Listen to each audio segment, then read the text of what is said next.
Here's more wrestling news for August 28th, 2021.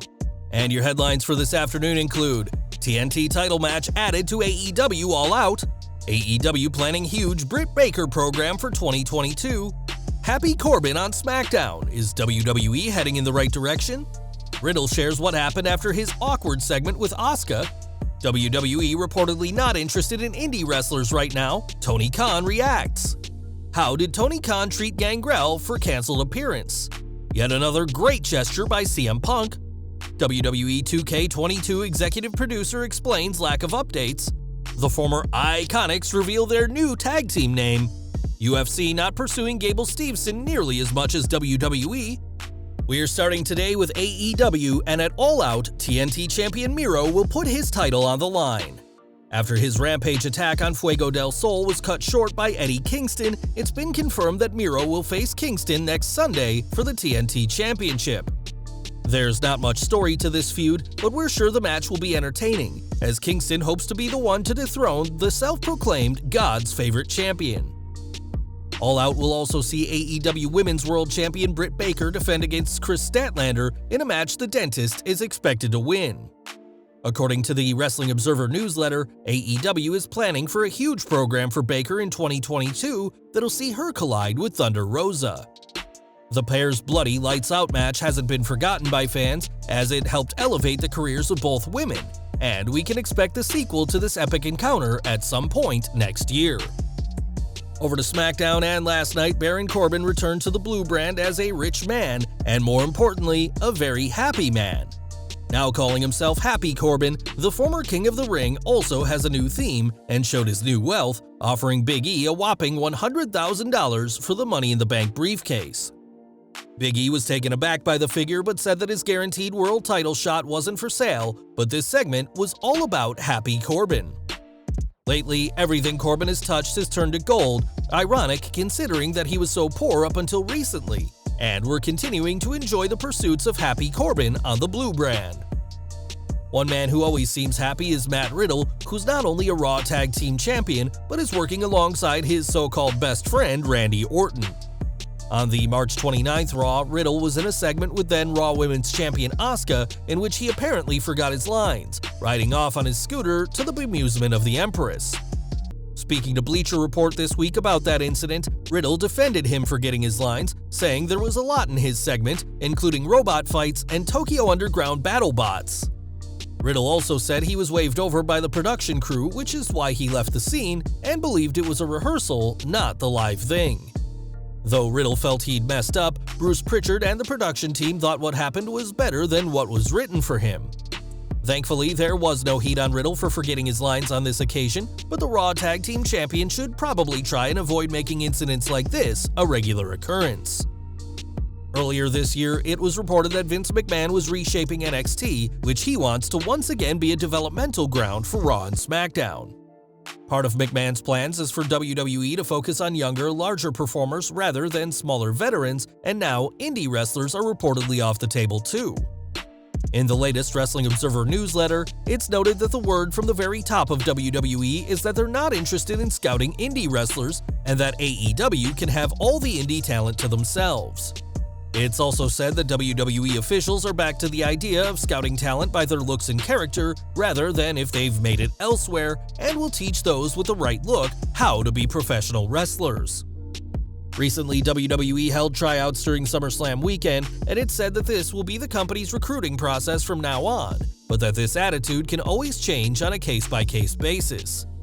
We are not sure if WWE should be letting AEW have all the indie talent they want, given that Tony Khan already has quite the impressive roster. But for now, don't expect to see many names, if any, make the jump from the independent scene to WWE. WWE is fine with AEW having all that independent talent they want, and now Tony Khan has made it clear that he's on board with that plan. Responding to a tweet about WWE's new hiring process, Khan shared a still from Ben Affleck's film The Boiler Room, in which the future Batman is seen saying, "We don't hire brokers here, we train new ones." Khan also replied with a gif from Tin Cup, this one reading, "I'll take 18 of them all day," as Khan would rather have indie wrestlers than athletes the company needs to train. AEW could certainly benefit from WWE's new recruitment strategy, as even more indie wrestlers are now expected to join AEW, bringing their legions of loyal fans to AEW's weekly product.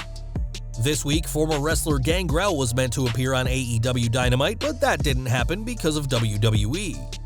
After Edge recently returned to his Brood roots, Tony Khan made the call to nix their planned segment for Gangrel, who was supposed to perform the same segment on their weekly show.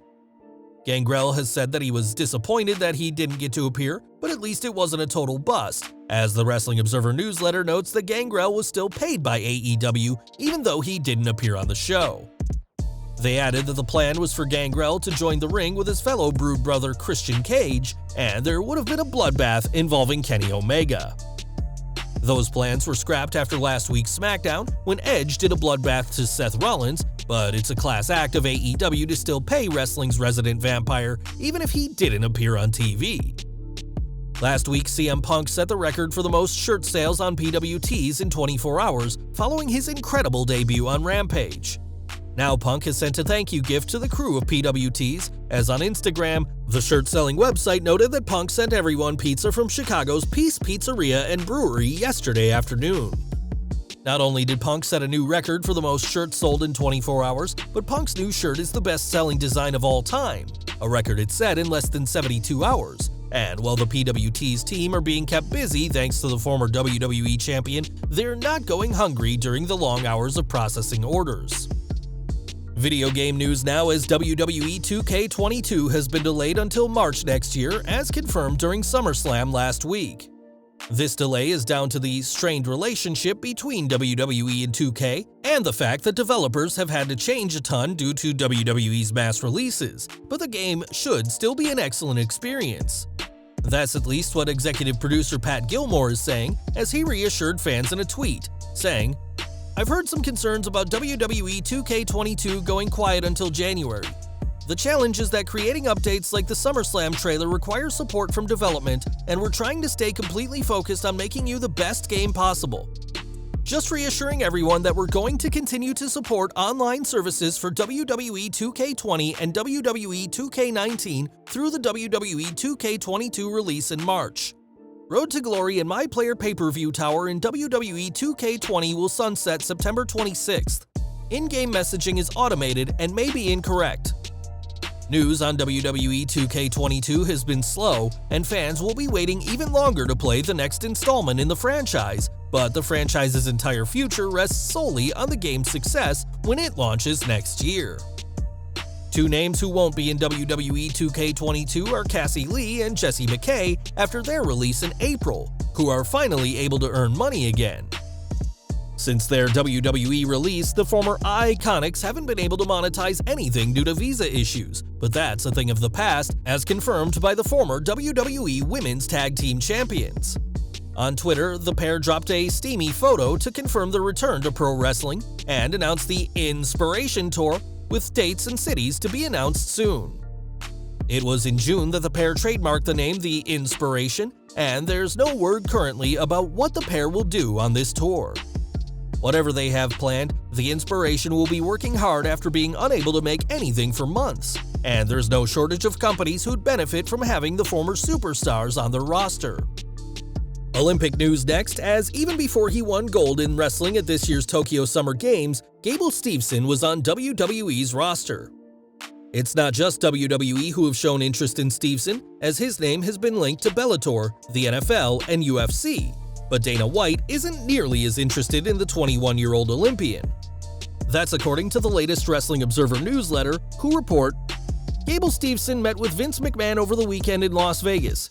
He did not meet with Dana White, and UFC has not pursued him at nearly the level WWE has.